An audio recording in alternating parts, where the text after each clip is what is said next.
Assalamualaikum warahmatullahi wabarakatuh. Salam sejahtera untuk kita semua. Pada kesempatan kali ini, kami akan mempresentasikan hasil penelitian kami yang berjudul Alat Pendeteksi Tingkat Stres pada Manusia sebagai Early Warning terhadap dampak COVID-19.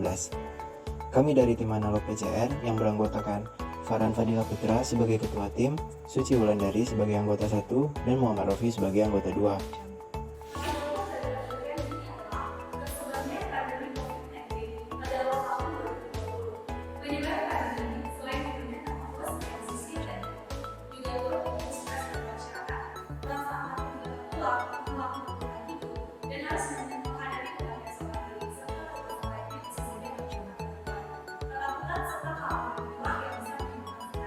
Dalam fase selanjutnya, apabila tidak ditangani dengan baik, penderita stres akan mengalami depresi yang dilakukan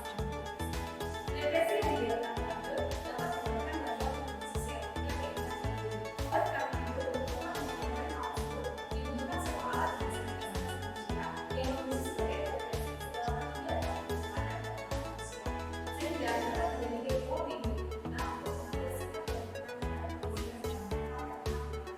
Tujuan dari dibuatnya alat ini adalah alat ini diharapkan dapat menjadi sebuah sistem early warning bagi masyarakat Indonesia yang terkena dampak COVID-19 terhadap kondisi kesehatan mentalnya di masa pandemi. Membuat sebuah sistem yang dapat menentukan tingginya tingkat stres dengan klasifikasi yang tepat, agar hasil pengukuran sesuai dengan kondisi kesehatan mental yang tengah dialami. Dengan menggunakan aplikasi Android untuk menampilkan hasil pengukuran, diharapkan dapat mempermudah masyarakat untuk mengakses hasil pengecekan mental. Manfaat dari dibuatnya alat ini adalah masyarakat Indonesia dapat mengetahui tingkat stres yang tengah dialami, sehingga dapat diambil tindakan yang tepat untuk mengendalikan kondisi stres tersebut. Mempermudah masyarakat untuk melakukan monitoring terhadap kondisi tingkat stres atau kondisi kesehatan mental secara mandiri, mengurangi jumlah penderita depresi atau gangguan kesehatan mental lainnya akibat dampak COVID-19. Dalam mengukur tingkat stres manusia, terdapat 4 parameter diukur, yaitu tekanan darah, detak jantung, suhu tubuh, dan iritasi kulit. Alat pengukur tingkat stres yang kami rancang ini terdiri dari 4, yaitu sensor, box pengumpulan data, decision tree, dan aplikasi. Pada blok diagram di atas, input yang masuk ialah keypad 4x4, DS18B20, DSR, MPX 5050, pulse, dan sound sensor. Keypad di sini berfungsi untuk menginputkan ID pengguna yang akan menggunakan alat ini. Kemudian, terdapat 5 macam sensor yang akan mengukur parameter tubuh yang dibutuhkan, dan hasil pengukuran akan masuk ke microcontroller Arduino Mega. Kemudian, data-data dari tiap parameter yang didapat akan diolah dalam sebuah klasifikasi menggunakan metode decision tree untuk menentukan tingkat stres dari tiap parameter. Selanjutnya, akan dilakukan pengiriman data antara Arduino Mega ke node MCU yang telah terkoneksi dengan internet melalui komunikasi serial. Kemudian nilai data dari tiap meter serta hasil klasifikasi akan dikirimkan ke database menggunakan node MCU. Adapun jenis-jenis sensor yang digunakan dalam pembuatan alat pengukuran tingkat stres ini ialah yang pertama sensor DS18B20. Sensor ini akan kita manfaatkan sebagai parameter pengukuran suhu tubuh. Sensor pulse merupakan sensor pengukuran detak jantung yang dikhususkan untuk Arduino. Sensor MPX 5050DP. Sensor ini akan dimanfaatkan sebagai parameter pengukuran tekanan darah. Selanjutnya ialah sensor DSR. Sensor ini merupakan sensor yang dapat mengukur nilai konduktivitas pada kulit manusia akibat adanya perubahan kelenjar keringat pada kulit manusia. Sensor suara. Dalam pembuatan alat ini, sensor suara akan kita manfaatkan sebagai parameter pengukuran respirasi. Terdapat beberapa komponen utama dalam penyusunan box ini. Yang pertama ada Arduino Mega sebagai microcontroller, kemudian node MCU sebagai modul IoT, kemudian LCD I2C 20x4 untuk menampilkan data hasil pengukuran secara langsung yang terdapat pada box. Selanjutnya, port sensor untuk menghubungkan tiap sensor dengan pengolah data.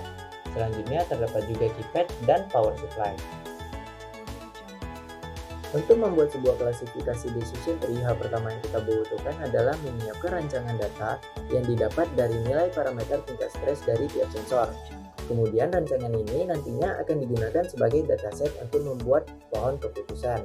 Selanjutnya, untuk membuat pohon keputusan, yaitu menghitung root node, internal node, dan leaf node. Root node ini akan diambil dari atribut yang memiliki nilai gen yang paling tinggi, dengan cara menghitung nilai entropi dari keseluruhan kasus, dan menghitung nilai entropi beserta gen pada setiap atribut. Kemudian, internal node ini akan diambil dari atribut yang memiliki nilai gen yang paling tinggi dengan menghilangkan atribut yang telah dipilih sebagai root node. Selanjutnya, leaf node. Ini akan diambil dari atribut dengan nilai gen tertinggi yang nilai atributnya hanya masuk ke dalam satu kondisi. Berikut merupakan tabel hasil pengujian sensor DS18B20 dibandingkan dengan termometer digital. Dengan hasil seperti yang dapat dilihat pada tabel berikut, error rata-rata pada pembacaan sensor sangatlah rendah, yaitu sebesar 0,359%. Selanjutnya, tabel dari pengujian sensor pulse. Pengujian dilakukan sebanyak 15 kali, kemudian membandingkannya dengan nilai pembacaan pada tensimeter omron. BPM terbaca oleh sensor dan juga BPM terbaca oleh omron memiliki selisih yang sangat kecil, jadi dapat dikatakan bahwa pembacaan pada sensor pulse ini sudah cukup baik dengan nilai rata-rata error ialah sebesar 1,496%. Berikut merupakan tabel pengujian pada sensor DSR. Pengujian pada sensor ini dilakukan sebanyak 15 kali dengan hasil seperti dapat dilihat pada tabel. Nilai keluaran dari sensor ini sendiri merupakan nilai ADC yang akan kita konversi menjadi nilai resistansi, yang kemudian akan kita konversi lagi menjadi mikrosiemens sesuai dengan satuan yang akan kita gunakan dalam pengukuran tingkat stres pada manusia. Selanjutnya dapat dilihat dari tabel merupakan data dari hasil pengukuran tekanan darah. Hasil dari perbandingan kedua data dapat dilihat pada tabel berikut. Berdasarkan tabel berikut dapat kita lihat adapun rata-rata error dari nilai sistol yang diperoleh ialah sebesar 11,206%. Kemudian untuk rata-rata error pada nilai diastol ialah sebesar 4,9895%. Selanjutnya merupakan data hasil pengujian frekuensi respirasi manusia menggunakan sensor suara. Berdasarkan data dapat dilihat pernapasan manusia yang diukur menggunakan sensor dan juga dengan cara dihitung secara manual memiliki selisih error rata-rata ialah sebesar 22,08%. Berdasarkan hasil pengujian yang dapat dilihat pada tabel ini, bahwa seluruh hasil sistem sudah dapat memberikan informasi tentang kondisi tingkat stres pada manusia. Dari 15 data hasil pengujian, menerapkan metode decision tree sebagai proses klasifikasi pada alat pendeteksi tingkat stres.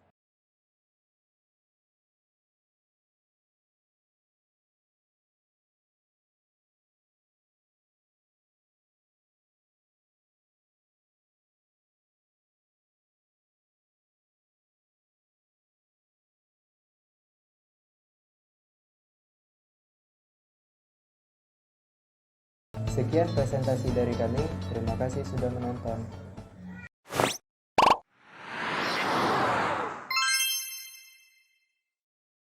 Selanjutnya di sini kami akan melakukan demo alat pendeteksi tingkat stres pada manusia terhadap dampak COVID-19 yang selanjutnya akan dijelaskan oleh teman saya Suci Wulandari.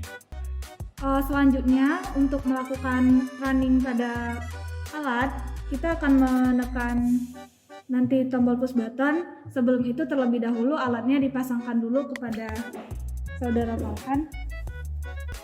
Jika alat sudah terpasang semua kepada pasien yang akan diuji, kemudian kita akan melakukan pengukuran dengan cara menekan tombol start. Pengukuran yang akan dilakukan ialah secara bergantian dari satu sensor ke sensor lain untuk mendapatkan masing-masing parameter yang akan berlangsung selama 1 menit. Setelah semua pembacaan pada sensor selesai, maka pada LCD akan tampil data-data yaitu suhu, heart rate, GSR, dan blood pressure. Kemudian, setelah selesai melakukan pengukuran pada tiap sensor, kemudian data sensor akan ditampilkan pada LCD seperti yang bisa kita lihat. Di sini ditampilkan data suhu tubuh pada pasien ialah 35,58 derajat Celcius. Kemudian heart rate-nya adalah 73 kali per menit. Kemudian untuk nilai GSR sendiri ialah 2,97 Siemens. Kemudian untuk tekanan darah sistolnya bisa kita lihat di sini ialah 114. Selanjutnya akan terjadi pengiriman data kepada database yang akan dijelaskan oleh Farhan.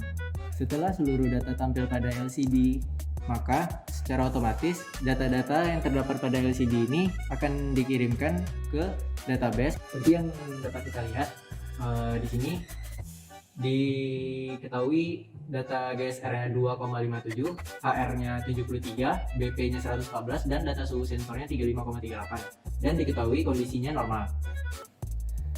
Selanjutnya, data yang ada di database akan diakses oleh aplikasi Android. Di sini dapat kita lihat aplikasi ini. Sebelumnya aplikasi ini telah diprogram menggunakan Flutter dengan memasukkan IP address dari laptop, sehingga aplikasi ini dapat mengakses database yang ada di laptop ini. Sekian saja dari kami untuk demo alatnya. Sebelumnya kami ucapkan terima kasih. Assalamualaikum warahmatullahi wabarakatuh.